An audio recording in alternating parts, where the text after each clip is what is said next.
Boys and girls, if you didn't think things could get any more obvious or any more worst over at Wizards of the Coast and the Dungeons and Dragons, the people that are currently in charge of it, oh, they are out there finally admitting exactly what we've been actually saying for quite a few years now. But of course, now they're going out there and retroactively roasting their own material, the material that built their entire legacy, the material that gave these people the jobs that they currently have. They are going out there and ripping on the original founders. They are going out there and just absolutely laughing and saying, oh, it wouldn't meet our standards and yada, yada, yada, and color us shocked there. And boys and girls, you'll be so very surprised, as we've talked about in the past, the cult members that are truly behind a lot of this woke nonsense out there are a bunch of weirdos out there with a lot of guilt. And that's exactly what we've got right here, ladies and gentlemen. And make sure you come and watch us on our live streams Monday through Friday, exclusively on Rumble at The Common Nerd, because our chat voted on getting to do this article next. And that's exactly what we're going over right here. So we've got this lovely little article over from Bounding into Comics, which contains the video of the person that's currently in charge of Dungeons and Dragons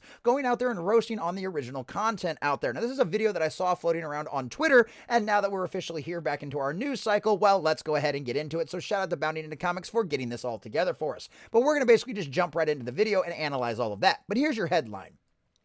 Dungeons and Dragons senior game designer. Senior game designer, right? The person that is currently in charge of this nonsense, right?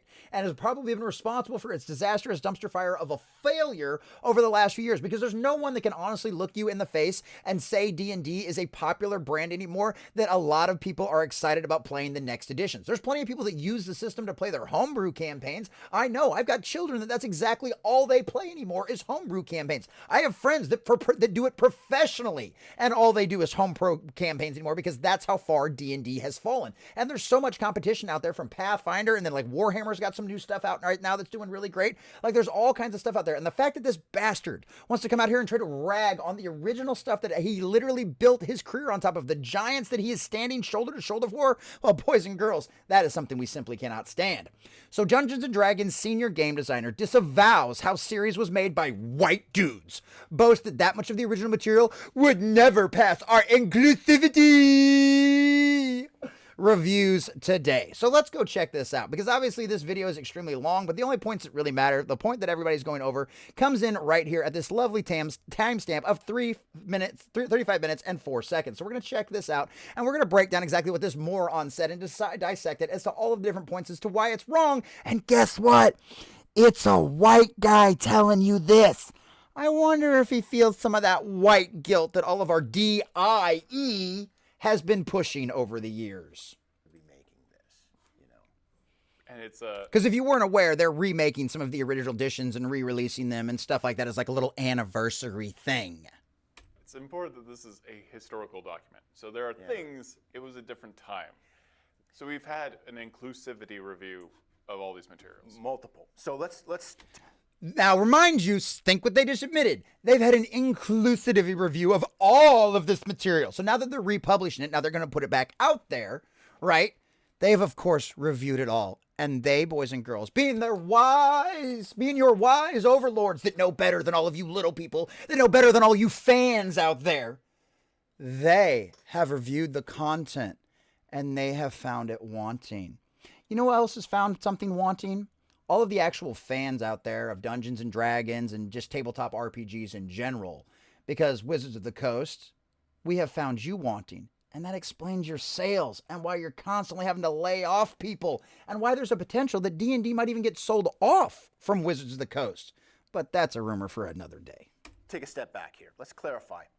There are materials in original Dungeons & Dragons that would never pass our inclusivity reviews today. Never, never. Because we're so much wiser now. We're so much smarter now. We're so much better than the people that came before us. And a lot of it is, some of it you can understand. Like, okay, these are a bunch of war gamers. And they're using armies from history. And so when they create a warrior class for Dungeons & Dragons, they call it the Fighting Man. Yeah, I wonder why. Because every war in history that has ever existed, guess who it was won by? Men. male soldiers out there on the battlefield, stabbing and killing and taking their enemy out. Find me one legitimate historical document of any solely female army going out there and winning any kind of major war and conflict anywhere around the world and being able to be a dominant force with strictly women. I'll wait. Leave it in the comment section down below, please. Right? Because that's what they were used to, and they were all men. They were all white dudes from Lake Geneva and the Twin Cities. Those evil white men, those evil white dudes from Lake Geneva, we have to destroy them. I don't know if this motherfucker's looked in a mirror lately, but pretty sure he's whiter than like 90% of the people I know. Like his beard literally looks like he could grow it out and be Santa Claus. So I don't think you get much whiter than this. But this is another example of the corruption, the poisonous mind virus, right? That has infected all of our culture and a lot of these executive rooms, right? Is this white guilt that you're somehow responsible for everything your ancestors did. To somebody you might have been related to 1,000 years ago did. Okay, cool. Let's start blaming all the Native Americans who enslaved, tortured, and ate their fellow Native Americans, their fellow Native Americans. I'm literally a descendant of one of the cannibal tribes. Like, this stuff is insane. No, I'm not going to be held responsible for my cannibalistic ancestors. I'm not going to be responsible for what my white ancestors did either. You want to be responsible for what all your African ancestors did to other African tribes in Africa? Would you like to be responsible for that too? That's the insanity of this. That's why this is a woke mind virus. That's why this is a cult, because they have indoctrinated people into the spirit of the age and it makes them say insane things. They are literally ragging on people who look just like them for their outdated ideals. Because this guy is obviously so much more awake. He's so much more aware. He's so much more woke than all of those people in the past. And yeah, that's pretty clearly obvious. Go woke, go broke. How's that stock working out for you, Wizards of the Coast? But that's just the tip of the iceberg, right? Like, oh yeah, it's so much worse. It's so much worse than that. I won't go over all of it, but it would not pass our inclusivity reviews today. Well, we couldn't change it. Now that is one thing I will give them points for. He's saying we won't change it, right? It's historical. We can't change it. But instead, they'll probably slap a warning label on it. It'll probably have some context. This was created just like what Disney does with all of their classic cartoons. This was created at a time where, but we want to prevent it in its original version. But it's a warning label. People shouldn't think like this anymore. That's bad. So make sure you feel bad for watching this. Make sure you feel bad for playing this, because you're a bad person if you enjoy this. We just want to remind you of that, okay? But we also like money. And we know none of you would buy this if we decided to change any of it for our modern sensibilities. You know, the evolved version of the morality that we have now that's working out so very well for our society and your pocketbook and your bottom line. It's history. What we can do is acknowledge it and show how far we've come. Because look how much better we are. Look how far we've come. Please don't burn down our building. Don't give me death threats, please. That's not DnD anymore. Yeah. Right? But that's the DnD that built it. This is the other thing I was going to bring up too. This guy is insulting the people whose shoulders he stands on. These white guys from Geneva. You wouldn't have a job if it wasn't for those white guys from Geneva. You idiot! But of course, that's not how the modern era works. You have to decry the past. You have to say it was evil, it was wrong. Boy, does it remind anybody of a color revolution? Who knows? I'm just spitballing at this point. D&D gets more diverse and has a larger audience every day. The more diverse the game becomes, the more people of different genders and ethnic backgrounds and faiths see themselves in the game. Really? Oh, look, there's the narcissism. And you gotta see yourself in it. I gotta have a wheelchair. I want to play a wheelchair-bound chair because I'm paralyzed and my legs don't work. I want to see myself represented. How's that representation working out for you? Because you right here just claimed this is going to bring more people in, that it's going to expand it, it's going to make D&D for everybody. How's that working out for you? How's your sales numbers? How's your engagement? How'd the D&D Beyond thing work out for you? How'd all of that open source stuff work out for you when you decide to screw over your primary fan base out there? How are those new books selling? How is your stock doing?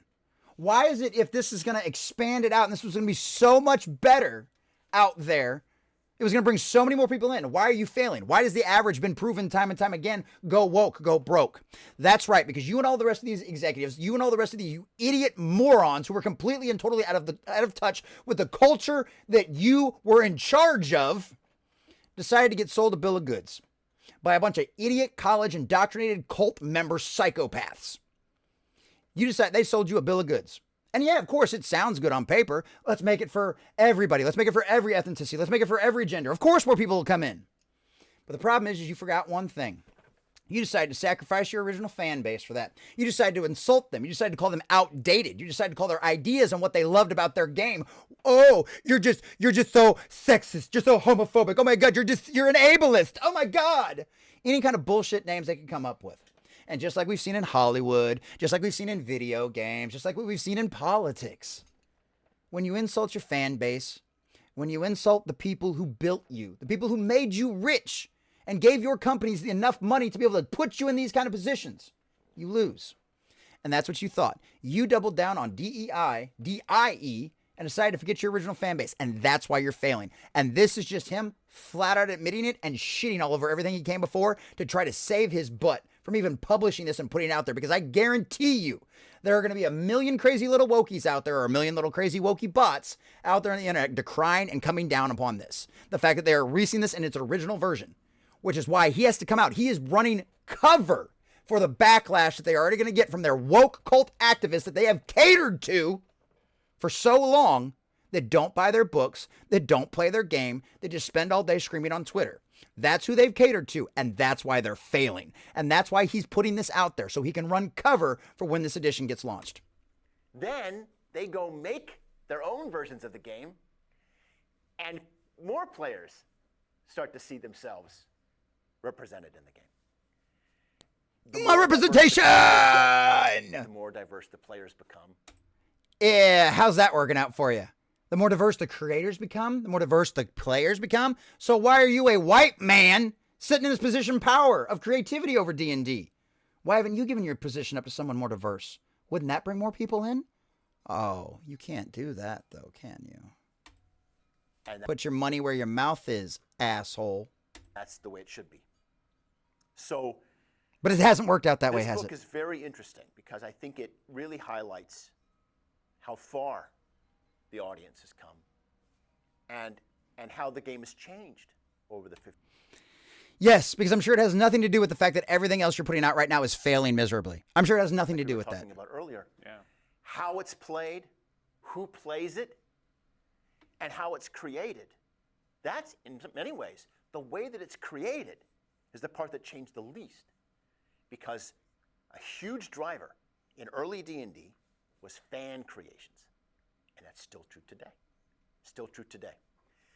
And so why are all your fans turning away from me? I don't think we need to listen to this shit anymore, honestly, at this point. Like, we know what this guy's saying. This is essentially, like I said, this is essentially his apology tour, right? Before this edition comes out, before he has to go out there and apologize to all of his friends at his cocktail parties, that they even put this edition down with all this racism and all this sexism in it. He's like, I just wanted to show how far we've come. It's just proof of that. It's a historical document. It's just something that we have to put out there. At the end of the day, we know why they're putting this out there, because none of the rest of their shit's selling. None of it's selling. Right? Not anywhere near close to the numbers that it was before. Nobody's picking this nonsense up anymore. The last D&D book I bought was the Spelljammer one, just because I knew they were going to pull the Hadozi out of it, and I wanted the Hadozi in there. I've never even played Spelljammer, but I wasn't going to let them take the Hadozi away from us. What are you going to let it happen? I hate this shit. I can't stand this. The fans deserve better. And am I the biggest D&D fan out there? Do I play games all the time? No, but I got a lot of friends that are, and I love watching them play, and I plan on playing more myself. Which is why I can't stand shit like this. Because when you hurt the fans, you hurt the whole fandom across everywhere. Because if we let D&D get away with treating its fans like this, well, we've seen what happens. It affects everything else out there. That's why you have to stomp this stuff out. That's why you have to call it out. That's why you have to shame it out every time you find it. That's why this asshole deserves to be called out. And this is why D&D in its modern form is failing. And this is why they are so desperate that they're going to release a historical edition, because they know it'll sell better than anything they are putting out in the modern era. This guy is desperate, and he is running cover for all of his friends that are about to give him a lot of crap at cocktail parties, and for all the woke psycho nut jobs out there on the internet that are going to continue to batter and berate them until they come into full compliance. Well, guess what? Go woke, go broke has officially come to full fruition, and all of these people are losing, and I can't wait to see it, boys and girls.